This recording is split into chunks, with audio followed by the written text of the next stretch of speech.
Hello and welcome back to another video on my YouTube. Today we're going to be trying out these Cambridge step preparation questions, which both require the discriminant. So I'm going to first introduce you to what the discriminant is.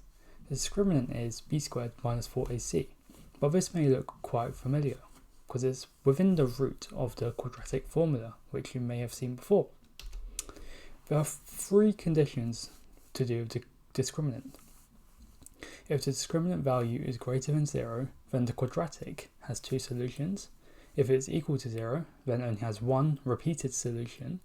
Meanwhile, when it's less than 0, then there's 0 solutions available, and they may be on the complex or imaginary planes.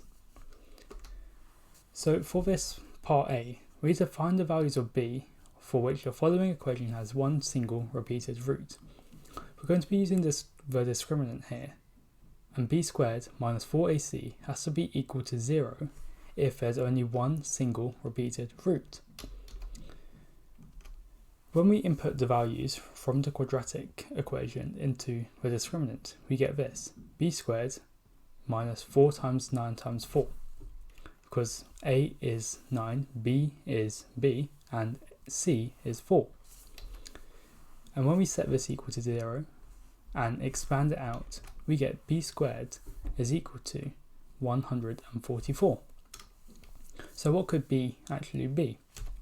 B could be positive 12, but we also cannot forget it could be negative 12 as well. So this is the first part complete. This part is fairly easy, but the next part gets slightly more complicated. Now on to part 2. We have to find the range of real values of c of which the following equation has no real roots. This means that the b squared minus 4ac must be smaller than 0.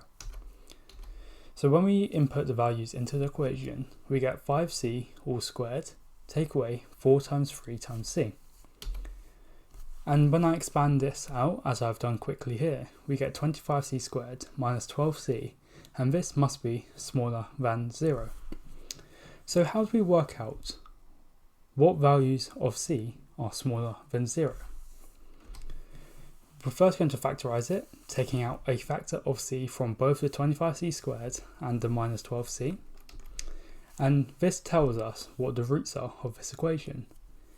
C must be equal to 0, as there's a factor of c on the outside, and inside the brackets, 12 over 25 makes the brackets equal to 0, making the whole equation equal to 0.